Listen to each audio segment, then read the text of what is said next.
ಪರಿಶುದ್ಧನು ಸರ್ವಶಕ್ತನಾಗಿರುವಂತ ನಮ್ಮ ತಂದೆಯಾದ ದೇವ್ರೆ, ಈ ಒಂದು ಬೆಳಗಿನ ಜಾವಕ್ಕಾಗಿ ಸ್ತೋತ್ರ ಮಾಡುತ್ತೇವೆ. ನಾವು ನಿನ್ನ ವಾಕ್ಯಗಳನ್ನ ಕೇಳಲಿಕ್ಕೆ ಹೋಗ್ತಾ ಇದ್ದೀವಿ ಸ್ವಾಮಿ. ನಮಗೆ ಜ್ಞಾನ ಬುದ್ಧಿ ವಿವೇಕವನ್ನು ಕೊಟ್ಟು ನಡೆಸು, ನಿನ್ನ ಆತ್ಮನಿಂದ ನಡೆಸು. ಯೇಸು ನಾಮದಲ್ಲಿ ಬೇಡಿದ್ದೇವೆ ನಮ್ಮ ಪರಲೋಕ ತಂದೆ, ಆಮೆನ್. ದೇವರ ಪರಿಶುದ್ಧವಾದ ನಾಮಕ್ಕೆ ಸ್ತೋತ್ರವಾಗಲಿ. ನಾವೀಗ ಜ್ಞಾನೋಕ್ತಿ ಪುಸ್ತಕ 27ನೇ ಅಧ್ಯಾಯವನ್ನ ನಾವು ಧ್ಯಾನ ಮಾಡ್ಲಿಕ್ಕಿದೀವಿ. ಜ್ಞಾನೋಕ್ತಿ 27 1ರಿಂದ 27 ವಚನಗಳನ್ನು ಇವತ್ತು ನಾವು ಧ್ಯಾನ ಮಾಡೋಣ. ಅಲ್ಲಿ 1ನೇ ವಚನವನ್ನ ನಾವು ಓದಿಕೊಳ್ಳೋಣ. ನಾಳೆ ಎಂದು ಕೊಚ್ಚಿಕೊಳ್ಳಬೇಡ, ಒಂದು ದಿನದೊಳಗೆ ಏನಾಗುವುದು ನಿನಗೆ ತಿಳಿಯದು ಎಂಬುದಾಗಿ. ಇಲ್ಲಿ ಈ 27 ವಚನಗಳಲ್ಲಿ 3 ಭಾಗಗಳಾಗಿ ನಾನು ವಿಂಗಡಿಸಿದ್ದೇನೆ. ಇದರಲ್ಲಿ ಇಲ್ಲದ 3 ಭಾಗಗಳಾಗಿ 1ನೇ ವಚನದಿಂದ 2ನೇ ವಚನದವರೆಗೆ ಕೊಚ್ಚಿಕೊಳ್ಳಬೇಡ ಎಂಬುದಾಗಿ, ಮತ್ತೆ 3ರಿಂದ 13ನೇ ವಚನದವರೆಗೆ ಇನ್ನೊಬ್ಬರನ್ನ ನೋಡಿ ಕೋಪಿಸಿಕೊಳ್ಳಬೇಡ, ಒಟಕಿಸು ಪಡಬೇಡ ಎಂಬುದಾಗಿ, 14ನೇ ವಚನದಿಂದ 27ನೇ ವಚನದವರೆಗೆ ದೇವರ ಮಾತಿಗೆ ಕಿವಿಗೊಡು ಎಂಬುದಾಗಿ 3 ವಿಷಯಗಳನ್ನು ಒಳಗೊಂಡು ಇಲ್ಲಿ ಈ ಒಂದು ಜ್ಞಾನೋಕ್ತಿಯಲ್ಲಿ ನಾವು ಇವತ್ತು ಧ್ಯಾನ ಮಾಡೋಣ ಪ್ರಿಯರೇ. ಈ ಒಂದು ಜ್ಞಾನೋಕ್ತಿಯಲ್ಲಿ ಸಾಲೋಮೋನನು ಬರೆದನೆಂಬುದಾಗಿ ನಮ್ಮೆಲ್ಲರಿಗೂ ಗೊತ್ತು. 27 ಅಧ್ಯಾಯಗಳನ್ನ ಧ್ಯಾನ ಮಾಡುವಾಗ ಅನೇಕರು ಸೇವಕರು ಇದ್ರ ಬಗ್ಗೆ ಹೇಳಿದ್ರೆಂಬುದಾಗಿ ನೋಡ್ತೇವೆ. ಇಲ್ಲಿ ನಾವು ವಚನದಲ್ಲಿ ನೋಡ್ತೇವೆ, ನಾಳೆ ಎಂದು ಕೊಚ್ಚಿಕೊಳ್ಳಬೇಡ, ಒಂದು ದಿನದೊಳಗೆ ಏನಾಗುವುದು ನಿನಗೆ ತಿಳಿ. ಇವತ್ತು ನಿಜವಾಗಲೇ ನಮಗೆ ನಾಳೆ ಏನಾಗುತ್ತೆ ಎಂಬುದಾಗಿ ಗೊತ್ತಾಗುವುದಿಲ್ಲ. ಅದಕ್ಕಾಗಿ ಮತನ ಬರೆಸುವ ಅರ್ಥದಲ್ಲಿ 6ನೇ ಅಧ್ಯಾಯದಲ್ಲಿ ಒಂದು ಮಾತಿದೆ, 34ನೇ ವಚನ 6, ಆದದರಿಂದ ನಾಳಿನ ವಿಷಯವಾಗಿ ಚಿಂತೆ ಮಾಡಬೇಡ್ರಿ, ನಾಳಿನ ದಿನವು ತನ್ನದನ್ನು ತಾನೇ ಚಿಂತಿಸಿಕೊಳ್ಳುವುದು, ಆ ಹೊತ್ತಿನ ಕಾಟ ಆ ಹೊತ್ತಿಗೆ ಸಾಕು ಎಂಬುದಾಗಿ.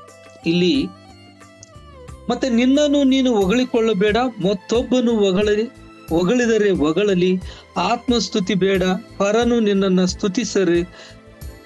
ಸ್ತುತಿಸಲಿ ಎಂಬುದಾಗಿ.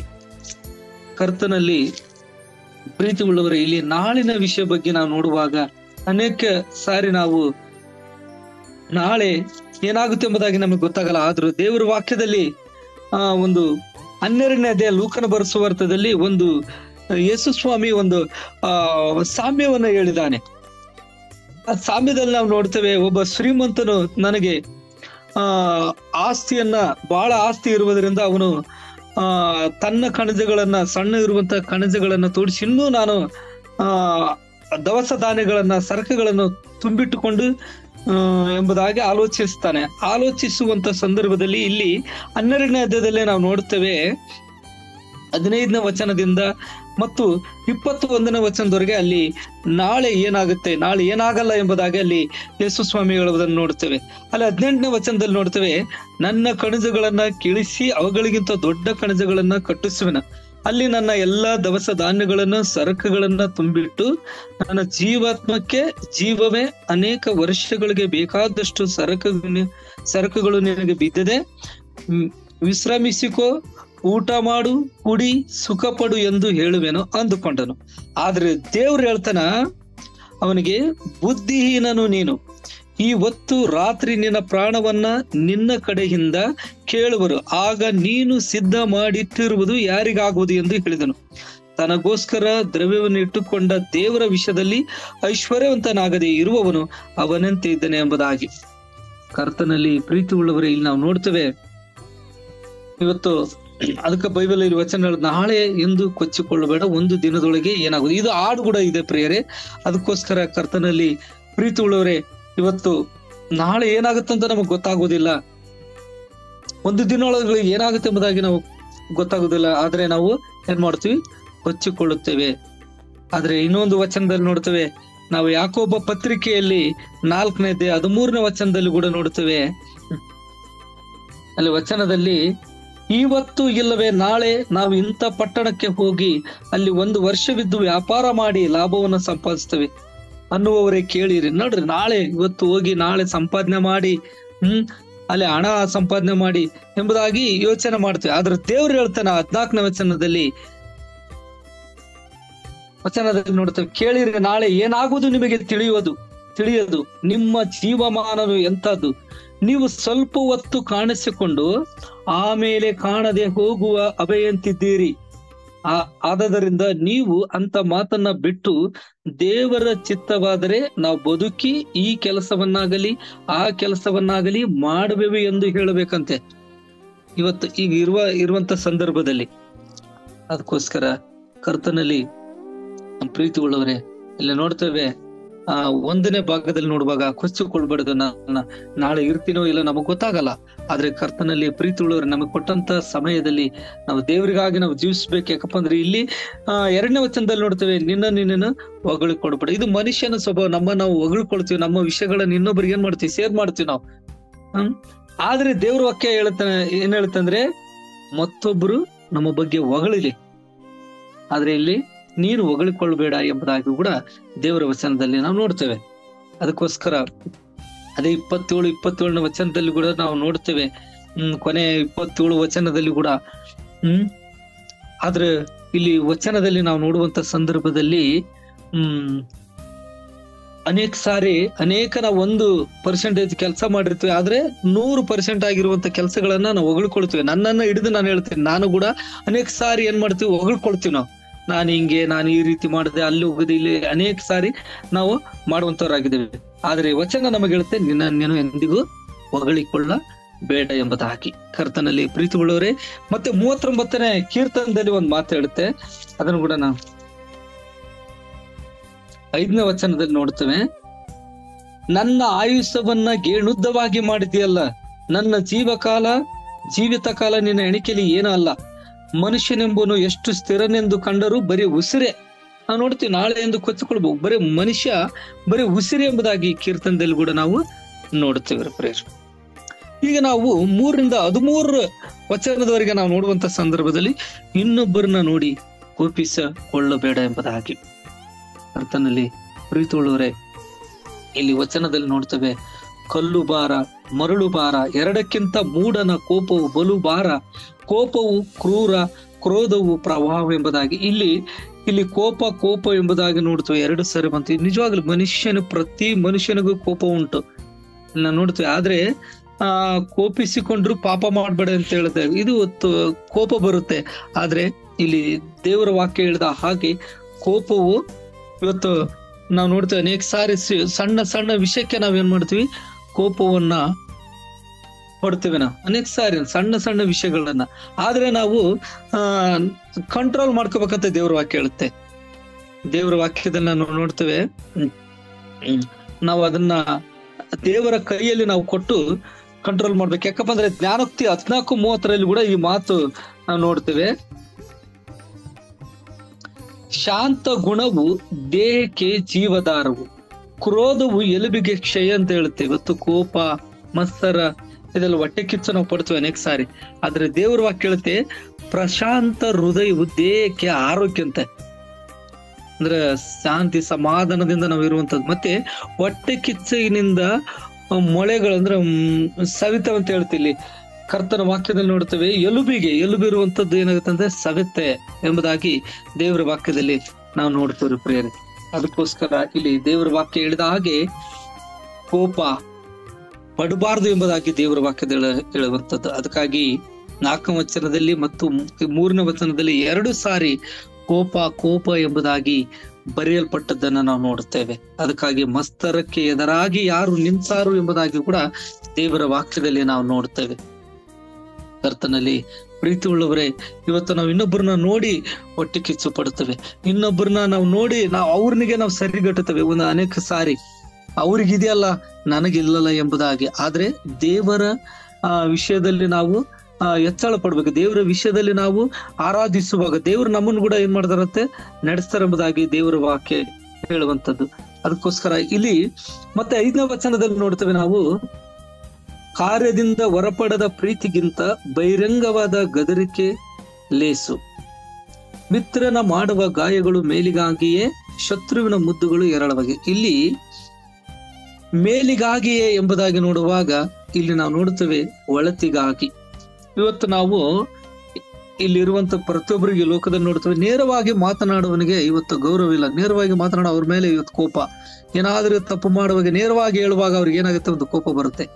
ಆದ್ರೆ ಅದೇ ಒಬ್ಬ ಶತ್ರು ಅನೇಕ ಮ್ಯಾಜಿಕ್ ಮಾಡಿ ಮಾತಾಡುವಂತವ್ರನ್ನ ಮಾತುಗಳನ್ನ ಇವತ್ತು ಚೆನ್ನಾಗಿ ಕೇಳ್ತಾರೆ ಎಂಬುದಾಗಿ ಕೂಡ ದೇವರ ವಾಕ್ಯದಲ್ಲಿ ನೋಡ್ತೇವೆ.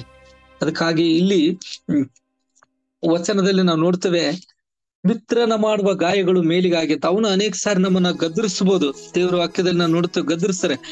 ಇಬ್ರಿಯ ಪತ್ರಿಕೆಯಲ್ಲಿ 12ನೇ ಅಧ್ಯಾಯದಲ್ಲಿ ನಾವು ನೋಡ್ತೇವೆ, 6ನೇ ವಚನದಲ್ಲಿ ನೋಡ್ತೇವೆ, ಕರ್ತನು ತಾನು ಪ್ರೀತಿಸುವವನನ್ನೇ ಶಿಕ್ಷಿಸ್ತಾನೆ, ತಾನು ಸೇರಿಸಿಕೊಳ್ಳುವ ಪ್ರತಿಯೊಬ್ಬ ಮಗನನ್ನು ಹೊಡಿತಾನೆ ಎಂಬುದಾಗಿ ಜ್ಞಾನೋಕ್ತಿ ಪುಸ್ತಕದಲ್ಲಿ ಇದು ಅನೇಕ ಸಾರಿ ಇದೆ. ಶಿಕ್ಷಿಸ್ತಾನೆ ಎಂಬುದಾಗಿ ಕೂಡ ದೇವರ ವಾಕ್ಯದಲ್ಲಿ ನಾವು ನೋಡ್ತೇವೆ, ಎಷ್ಟೋ ಸಾರಿ ನೋಡ್ತೇವೆ. ಯಾಕಪ್ಪ ಅಂದ್ರೆ ನಮ್ಮ ಸೋದರನು ನಮ್ಮ ಮನಸ್ಸಿನಿಂದ ನಾವು ಏನ್ ಮಾಡ್ತೀವಿ, ಅನೇಕ ಸಾರಿ ದೂಷಿಸ್ತೇವೆ. ಇವತ್ತು ಯಾರಾದ್ರೂ ಪಾಪ ಮಾಡಿದ್ರೆ ನೀವು ಅವನನ್ನು ಏನ್ ಮಾಡ್ಬೇಕಂತ ನಾವು ತಿದ್ದಕ್ ಹೋಗ್ತೀವಿ, ಅನೇಕ ಸಾರಿ ಹೇಳ್ತೀವಿ, ಬುದ್ಧಿ ಹೇಳ್ತೀವಿ, ಆದ್ರೆ ಏನ್ ಮಾಡೋದಿಲ್ಲ, ಕೇಳುವುದಿಲ್ಲ. ಆದ್ರೆ ಅದೇ ಒಬ್ಬವನು ವೈರಿ ಆಗಿರ್ಬೋದು, ಕೆಟ್ಟ ಒಬ್ಬ ಸ್ನೇಹಿತನ ಅವನ ಅನೇಕ ಕೆಟ್ಟ ವಿಷಯಗಳನ್ನ ಹೇಳುವಾಗ ಅವ್ರ ಮಾತು ಏನ್ ಮಾಡ್ತಾರೆ, ಕೇಳ್ತಾರೆ. ಆದ್ರೆ ಇಲ್ಲಿ ಶತ್ರುವಿನ ಮುದ್ದುಗಳು ಹೇರಾಳವಾಗಿದೆ ಎಂಬುದಾಗಿ ದೇವರ ವಾಕ್ಯದಲ್ಲಿ ಹೇಳುತ್ತೆ. ಒಬ್ಬ ಮಿತ್ರನೋ ಒಬ್ಬ ಸ್ನೇಹಿತನೋ ನಮ್ಗೆ ಅನೇಕ ಸಾರಿ ಒಂದು ಕೋಪದಿಂದ ಹೇಳಿದ್ರು ಕೂಡ ನಾವೇನ್ ಮಾಡ್ಬೇಕಂತ, ಕೇಳ್ಬೇಕಂತ ಬೈಬಲ್ ಹೇಳುತ್ತೆ. ಇನ್ನೊಬ್ಬರನ್ನು ನೋಡಿ ನಾವು ಕೋಪಿಸಿಕೊಳ್ಳೋದ್ರ ವಿಷಯದಲ್ಲಿ ಇಲ್ಲಿ ಬರುವಂತದ್ದು. ಯಾಕಪ್ಪ ಅಂದ್ರೆ ಇವತ್ತು ಇಲ್ಲಿ ಕೇಳುವಂತ ಅನೇಕರು ಜಿಮ್ ಮೀಟಿಂಗ್ ನಲ್ಲಿ, ನಾವು ಯವನಸ್ಥರು ಇವತ್ತು ಜಿಮ್ ಮೀಟಿಂಗ್ ನಲ್ಲಿ ಇರ್ಬೋದು, ಆದ್ರೆ ದೇವರ ವಾಕ್ಯ ಅನೇಕ ಯವನ ಕಾಲದಲ್ಲೇ ಇನ್ನೊಬ್ಬರನ್ನು ನಾವು ಏನ್ ಮಾಡ್ತೀವಿ, ಕೋಪಿಸಿಕೊಳ್ಳುತ್ತೇವೆ. ನಮಕ್ಕಿಂತ ಹಿರಿಯವರು ಒಂದು ಮಾತು ಬುದ್ಧಿ ಹೇಳಿದ್ರೆ ಅವ್ರಿಗೆ ಇವತ್ತು ನಾವೇನ್ ಮಾಡೋದಿಲ್ಲ, ಗೌರವ ಕೊಡುವುದಿಲ್ಲ. ಇವತ್ತು ತಂದೆ ತಾಯಿಗಳಿಗಾಗಿರ್ಬೋದು, ನಮ್ಮ ಸೇವಕರಿಗಾಗಿರ್ಬೋದು, ನಮ್ಮ ಹಿರಿಯರಿಗೆ ಆಗಿರ್ಬೋದು, ನಾವೇನ್ ಮಾಡೋದಿಲ್ಲ, ಗೌರವವನ್ನ ಕೊಡುವುದಿಲ್ಲ ಪ್ರಿಯರೇ. ಆದ್ರೆ ದೇವರ ವಾಕ್ಯ ಹೇಳುತ್ತೆ, ಇವತ್ತು ನಮ್ಮನ್ನ ಯಾರು ದೇವರ ವಾಕ್ಯದಿಂದ ತಿದ್ದುತ್ತಾರೋ, ಯಾರು ದೇವರ ವಾಕ್ಯವನ್ನ ಹೇಳಿ ನಮ್ಮನ್ನ ನಡೆಸ್ತಾರೋ ಅವ್ರಿಗೆ ಏನ್ ಮಾಡ್ಬೇಕಂತ ನಾವು ಗೌರವ ನಾವು ಕೊಡ್ಬೇಕು ಪ್ರಿಯರೇ. ಅದಕ್ಕಾಗಿ ದೇವರ ವಚನದಲ್ಲಿ ನಾವು ನೋಡ್ತೇವೆ, ಕೊನೆಗೆ 13 ವಚನದಲ್ಲಿ ಅನೇಕ ಸಮಯ, ಯಾಕಪ್ಪ ಅಂದ್ರೆ ಆಗಲಿ 27 ವಚನದ, ಅದಕ್ಕೋಸ್ಕರ ನಾನು 3 ಭಾಗಗಳನ್ನ ಮಾಡಿ ಇನ್ನೊಬ್ಬರನ್ನ ನೋಡಿ ಹೊಟ್ಟೆ ಪಡಬೇಡ ಎಂಬುದಾಗಿ ಇಲ್ಲಿ ಇನ್ನೊಂದು ವಚನ, 10ನೇ ವಚನ ಓದಿಸ್ತೀನಿ ನಿಮಗೆ. ನಿನಗೂ ನಿನ್ನ ತಂದೆಗೂ ಮಿತ್ರನಾದವನನ್ನ ಬಿಡಬೇಡ, ನಿನ್ನ ಇಕ್ಕಟ್ಟಿನ ದಿನಗಳಲ್ಲಿ ಅಣ್ಣನ ಮನೆಯನ್ನ ಆಶ್ರಯಿಸಿದ್ದೀರು, ದೂರವಾಗಿರುವ ಅಣ್ಣನಿಗಿಂತ ಹತ್ತಿರವಾಗಿರುವ ನೆರೆಯವನು ಲೇಸು ಎಂಬುದಾಗಿ. ಪ್ರಿಯರೇ, ಇಲ್ಲಿ ನಾವು ನೋಡ್ತೇವೆ ಅಂತ 6-7 ವಚನಗಳಲ್ಲಿ ನಾವು ನೋಡುವಂತ ಸಂದರ್ಭದಲ್ಲಿ, ನೀತಿವಂತನು ನನ್ನನ್ನು ಒಡೆಯಲಿ, ಇದು 141 ಕೀರ್ತನೆದಲ್ಲಿ ನಾವು ನೋಡ್ತೇವೆ. 141ನೇ ಕೀರ್ತನದಲ್ಲಿ 5ನೇ ವಚನದಲ್ಲಿ ನೋಡುತ್ತೇವೆ, ನೀತಿವಂತರು ನನ್ನನ್ನು ಒಡೆಯಲಿ, ಅದು ನನಗುಪಕಾರ, ಅವರು ನನ್ನನ್ನು ಶಿಕ್ಷಿಸಲಿ, ಅದು ನನ್ನ ತಲೆಗೆ ಎಣ್ಣೆಂತಿದೆ, ನನ್ನ ತಲೆಯು ಅದನ್ನು ಬೇಡವೆನ್ನದಿರಲಿ, ಆದ್ರೆ ದುಷ್ಟರ ಕೆಟ್ಟತನಕ್ಕೆ ವಿರುದ್ಧವಾಗಿ ದೇವರನ್ನ ಪ್ರಾರ್ಥಿಸುತ್ತಿರುವೆನು ಎಂಬುದಾಗಿ. ಕರ್ತನಲ್ಲಿ ಪ್ರೀತಿಯುಳ್ಳವರೇ, ಇಲ್ಲಿ 10ನೇ ವಚನದಲ್ಲಿ ನಾವು ನೋಡುವಾಗ ವಚನದಲ್ಲಿ ನೋಡ್ತೇವೆ, ಜ್ಞಾನೋಕ್ತಿ 17:17ಕ್ಕೆ ಅದಕ್ಕೆ ಒಂದು ಉತ್ತರವನ್ನ ನಾವು ನೋಡುತ್ತೇವೆ. ಮಿತ್ರನ ಪ್ರೀತಿಯು ನಿರಂತರ, ಸಹೋದರನ ಜನ್ಮವು ಆಪತ್ತಿನಲ್ಲಿ ಸ್ವಾರ್ಥಕ ಎಂಬುದಾಗಿ. ನಿಜವಾದ ಸ್ನೇಹಿತ ಎಲ್ಲಾ ಸಮಯದಲ್ಲಿ ಏನ್ ಮಾಡ್ತಾನಂತೆ, ಪ್ರೀತಿಸ್ತಾನೆ. ಕಷ್ಟ ಕಾಲದಲ್ಲಿ ಅವನ್ ನಮ್ಮನ್ನ ಏನ್ ಮಾಡ್ತಾನೆ, ಕೈ ಬಿಡುದಿಲ್ಲ. ಅದಕ್ಕಾಗಿ ದೇವರ ವಚನ ಕೂಡ ನಮ್ಗೆ ಒಳ್ಳೆ ಸ್ನೇಹಿತ ಯಾರಂದ್ರೆ ಯೇಸು ಸ್ವಾಮಿ. ವಚನದಲ್ಲಿ ನಾವು ನೋಡ್ತೇವೆ, 27ನೇ ಕೀರ್ತನದಲ್ಲಿ 10ನೇ ವಚನ ಬಹಳ ಚಂದ ಹೇಳುತ್ತೆ, ಒಂದು ವೇಳೆ ನಮ್ಮನ್ನ ತಂದೆ ತಾಯಿ ತೊರೆದು ಬಿಟ್ಟರೇನಂತ ಬೈಬಲ್ ಎಷ್ಟು ಸುಂದರವಾಗಿ ಹೇಳುತ್ತೆ. 27 ತಂದೆ ತಾಯಿಗಳು ನನ್ನನ್ನ ತೊರೆದು ಬಿಟ್ಟರೇನು, ಯೆಹೋವನು ನನ್ನನ್ನ ಸೇರಿಸಿಕೊಳ್ಳುವನು ಎಂಬುದಾಗಿ. ನಿಜವಾಗ್ಲಿ ನಿಜವಾದ ಸ್ನೇಹಿತ ಎಲ್ಲಾ ಸಮಯದಲ್ಲಿ, ಕಷ್ಟಗಳಲ್ಲಿ, ಕಣ್ಣೀರಿನಗಳಲ್ಲಿ ಅನೇಕ ಸಾರಿ ನಮ್ಮನ್ನ ಪ್ರೀತಿಸುವರು ಒಬ್ಬರೇ ಯೇಸು ಸ್ವಾಮಿ. ಇವತ್ತು ಲೋಕದ ಜನರು ನಮ್ಮನ್ನ ಕೈ ಬಿಡ್ತಾರೆ, ತಂದೆ ತಾಯಿಗಳು ಕೈ ಬಿಡ್ತಾರೆ, ಸಹೋದರರು ಕೈ ಬಿಡ್ತಾರೆ, ಎಲ್ಲರೂ ನಮ್ಮನ್ನ ಕೈ ಬಿಟ್ರು, ದೇವರು ನಮ್ಮನ್ನ ನಡೆಸುವವರು ಒಬ್ಬರೇ ಯೇಸು. ಅವ್ರು ನಿಜವಾದಂತ ಕರ್ತನೋ ನಮಗಾಗಿದ್ದಾರೆ, ನಮ್ಮನ್ನ ನಡೆಸುವವರಾಗಿದ್ದಾರೆ. ಅದಕ್ಕೆ ಇಕ್ಕಟ್ಟಿನ ದಿನದಲ್ಲಿ ಅಣ್ಣನ ಮನೆಯನ್ನ ಆಶ್ರಯಿಸಿದ್ದೀರ ಅಂತ ಹೇಳಿದ್ ಬೈಬಲ್. ಆದ್ರೆ ಇಲ್ಲಿ ನಾವು ನೋಡ್ತೇವೆ, ದೇವರೇ ನಮ್ಮನ್ನ ನಡೆಸುವವರು ಎಂಬುದಾಗಿ. ಅವರೇ ನಮ್ಮನ್ನ ಒಂದು ಇಲ್ಲಿವರೆಗೆ ತಂದಂತ ದೇವ್ರು ಕೂಡ ಅವರಾಗಿದ್ದಾರೆ. ಅದಕ್ಕಾಗಿ ದೇವ್ರ ವಚನದಲ್ಲಿ ನಾವು ಅನೇಕ ಸಾರಿ ನಾವು ನೋಡುವಂತವರಾಗಿದ್ದೇವೆ. ಮತ್ತೆ ನಾವು ಈಗ ಕೋಪಿಸಿಕೊಳ್ಳಬೇಡೆಂಬುದಾಗಿ ನೋಡುವಂತ ಸಂದರ್ಭದಲ್ಲಿ ಈಗ 14ನೇ ವಚನದಿಂದ 27ನೇ ವಚನದವರೆಗೆ ದೇವರ ಮಾತಿಗೆ ಕಿವಿಗೊಡುನು ಎಂಬುದಾಗಿ.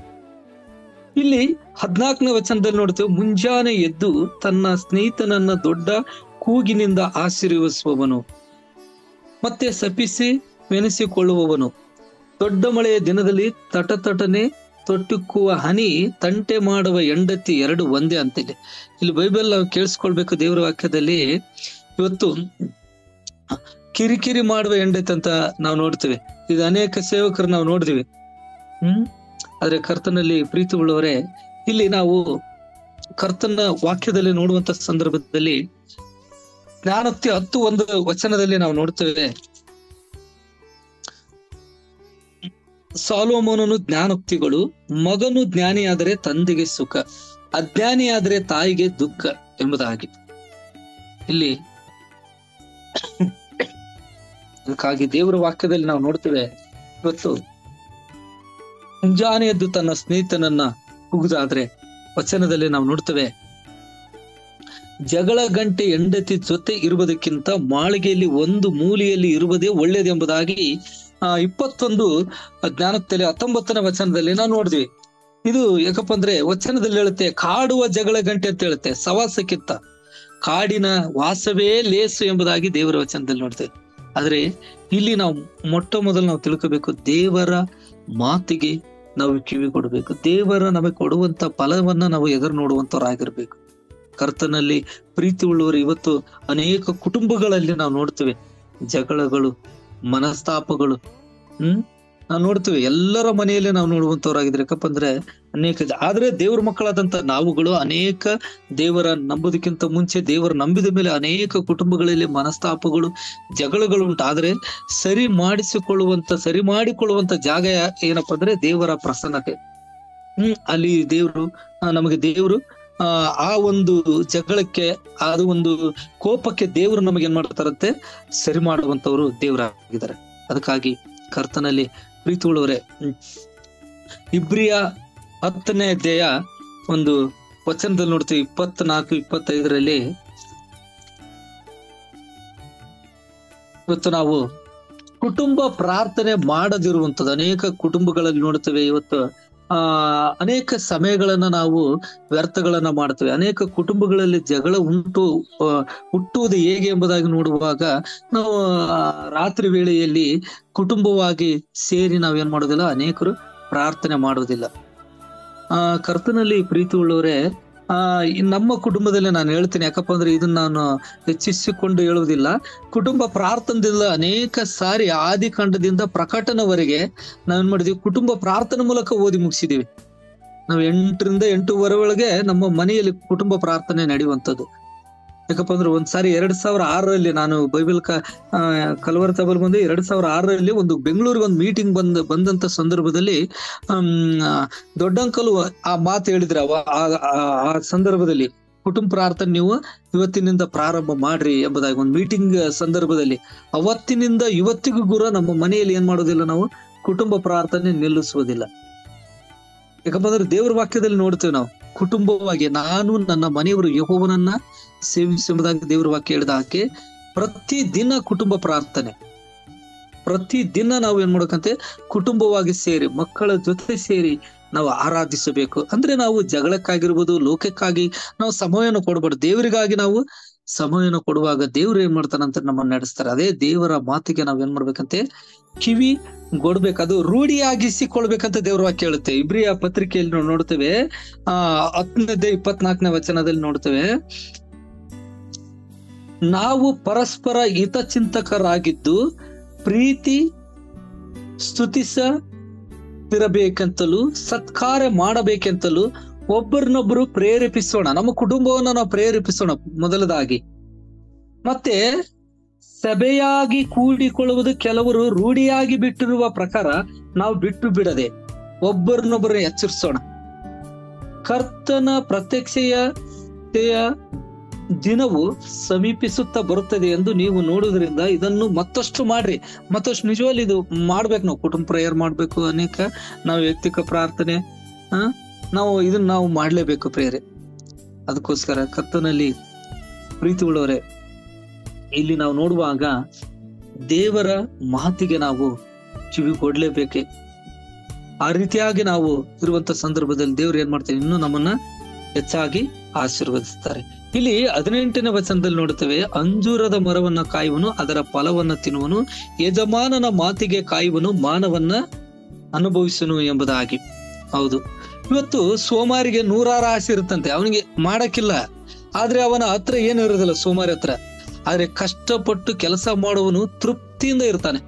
ನೋಡ್ರಿ, ಇವತ್ತು 17-18ನೇ ವಚನದ ಅಂಜೂರದ ಮರವನ್ನು ಕಾಯ್ತಾನಂದ್ರೆ ಇವತ್ತು ಸೋಮಾರಿ ಆಗ್ಬಿಟ್ರೆ ನೂರಾರು ಆಸೆ ಸೋಮಾರಿಗೆ, ಅದನ್ನ ಮಾಡ್ಬೇಕು, ಇದನ್ನು ಮಾಡ್ಬೇಕು, ನಾಳೆ ಅದನ್ನ ಮಾಡ್ಬೇಕು, ಏನಿಲ್ಲ. ಆದ್ರೆ ಅವನ ಹತ್ರ ಏನಿರಲ್ಲ ಏನ್ ಮಾಡಕ. ಆದ್ರೆ ಕಷ್ಟಪಟ್ಟು ಕೆಲಸ ಅಂದ್ರೆ ಇವತ್ತು ನಾವು ಸೇವೆನ ಮಾಡ್ಲಿ, ಹೊರಗಡೆ ಕೆಲಸನ ಮಾಡ್ಲಿ, ಏನೇ ಮಾಡ್ಲಿ, ಆದ್ರೆ ಕಷ್ಟಪಟ್ಟು ಕೆಲಸ ಮಾಡುವಾಗ ಅವನು ತೃಪ್ತಿಯಿಂದ ಇರ್ತಾನೆ ಎಂಬುದಾಗಿ ಕೂಡ ದೇವರು ವಚನದಲ್ಲಿ ನೋಡುತ್ತೇವೆ. ನಾವು ಉದಾಹರಣೆ ಒಂದು ನೋಡ್ತೇವೆ, ಆದಿಕಾಂಡದಲ್ಲಿ ನೋಡುವಂತ ಸಂದರ್ಭದಲ್ಲಿ ಇಲ್ಲಿ ಯೋಸೇಫನ ಒಂದು ಯೆಹೋವನು ಯೋಸೇಫನ ಜೊತೆಲಿ ಇದರಿಂದ ಅವನು ಮಾಡುವಂತ ಎಲ್ಲಾ ಕೆಲಸಗಳಲ್ಲಿ ಅವನಿಗೆ ಏನಾಯ್ತು, ಒಂದು ಯಶಸ್ವಿ ಸಿಕ್ತಿ. ಅಷ್ಟೇ ಅಲ್ಲ, ಐಗುಪ್ತಿನ ಎಲ್ಲಾ ಒಂದು ದಣಿ ಅವನಿಗೆ ಏನ್ ಮಾಡಿದ್ನಂತ, ತನ್ನ ಮನೆಯಲ್ಲಿ ಕೆಲವು ಜವಾಬ್ದಾರಿಗಳು ಕೂಡ ಏನ್ ಮಾಡಿದ್ನಂತೆ, ಕೊಟ್ಟದ್ನೆಂಬುದಾಗಿ ದೇವರ ವಾಕ್ಯ ಹೇಳುತ್ತೆ. ಯಾಕಂದ್ರೆ ಕಷ್ಟಪಟ್ಟು ದೇವರಿಗಾಗಿ ಆತ ಕೆಲಸ ಮಾಡಿದ ಅಲ್ಲಿ ಇರುವಂತ ಸಂದರ್ಭ, ಮತ್ತು ದೇವರಿಗಾಗಿ ಜೀವಿಸ್ನೆಂಬುದಾಗಿ ಕೂಡ ದೇವರ ವಾಕ್ಯದಲ್ಲಿ ನಾವು ನೋಡ್ತೇವ್ರಿ ಪ್ರಿಯರೇ. ಅದಕ್ಕೋಸ್ಕರ ಕರ್ತನಲ್ಲಿ ಪ್ರೀತಿ ಉಳ್ಳವರೇ, 123ನೇ ಕೀರ್ತನದಲ್ಲಿ ಒಂದ್ ಮಾತಿದೆ, 2ನೇ ವಚನ, ಯಜಮಾನನ ಕೈಯನ್ನ ದಾಸನ ಕಣ್ಣುಗಳು, ಯಜಮಾನಿಯ ಕೈಯನ್ನು ದಾಸಿಯ ಕಣ್ಣುಗಳು ನೋಡುವ ಪ್ರಕಾರ ನಮ್ಮ ಕಣ್ಣುಗಳು ಏನ್ ಮಾಡ್ಬೇಕಂತ, ನಮ್ಮ ಯೆಹೋವ ದೇವರನ್ನ ನೋಡುತ್ತಾ ಆತನನ್ನ ಕಟಾಕ್ಷವನ್ನ ನಿರೀಕ್ಷಿಸಿಕೊಂಡಿದೆ ಎಂಬುದಾಗಿ. ಇಲ್ಲಿ ದೇವರ ಮಾತಿಗೆ ನಾವು ಕಿವಿ ಗೊಡ್ಲೇಬೇಕು ಪ್ರಿಯರೇ. ಅದಕ್ಕೋಸ್ಕರ ಇವತ್ತು 14ನೇ ವಚನದಿಂದ 27ನೇ ವಚನದವರೆಗೆ ನೋಡುವಂತ ಸಂದರ್ಭದಲ್ಲಿ ದೇವರ ಮಾತಿಗೆ ನಾವೇನ್ ಮಾಡ್ಬೇಕಂತೆ, ಕಿವಿ ಕೊಡಬೇಕು. ದೇವರನ್ನ ನಾವು ನಿರೀಕ್ಷಿಸಬೇಕು.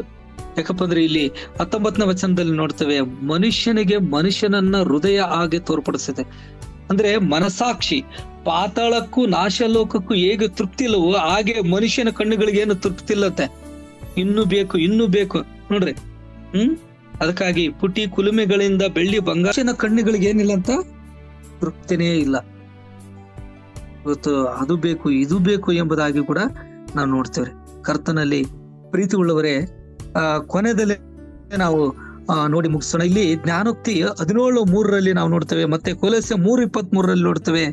23ನೇ ವಚನಕ್ಕೆ ನಾವು ಬರುವಂತ ಸಂದರ್ಭದಲ್ಲಿ, ನಿನ್ನ ಹಿಂಡುಗಳು ಸ್ಥಿತಿಯನ್ನ ಚೆನ್ನಾಗಿ ತಿಳಿದುಕೊಂಡಿರು, ನಿನ್ನ ಮಗಳು ಮೇಲೆ ಮನಸ್ಸಿಡು, ಸಂಪತ್ತು ಶಾಶ್ವತವಾಗಿರುವುದಿಲ್ಲವಷ್ಟೇ. ನೋಡ್ರಿ, ಇಲ್ಲಿ ಒಂದು ಸೇವೆ ಬಗ್ಗೆ ನಾವು ನೋಡ್ತಾ ಇದೀವಿ. ಇಲ್ಲಿ 23-24ನೇ ವಚನದಲ್ಲಿ ನೋಡುವಾಗ ಕೊಲೊಸ್ಸೆ 3:23ನೇ ವಚನ ಏನ್ ಹೇಳುತ್ತಂದ್ರೆ, ನೀವ್ ಏನೇ ಕೆಲಸ ಮಾಡಿದ್ರು ಅದನ್ನ ಮನುಷ್ಯರಿಗೋಸ್ಕರ ಮಾಡದೆ, ಯಾರೋ ನಮ್ಮನ್ನ ನೋಡ್ತಾರ ಯಜಮಾನ್ರು ಎಂಬುದಾಗಿ ಮಾಡದೆ, ಇವತ್ತು ನಾವು ದೇವರಿಗಾಗಿ ಪೂರ್ಣ ಮನಸ್ಸಿನಿಂದ ಪೂರ್ಣ ಹೃದಯದಿಂದ ದೇವರ ಸೇವೆ ಮಾಡೋಣ ಪ್ರಿಯರೇ. ದೇವರು ಈ ವಾಕ್ಯವನ್ನ ಆಶೀರ್ವದಿಸಲಿ. ನಾವು ಪ್ರಾರ್ಥಿಸೋಣ.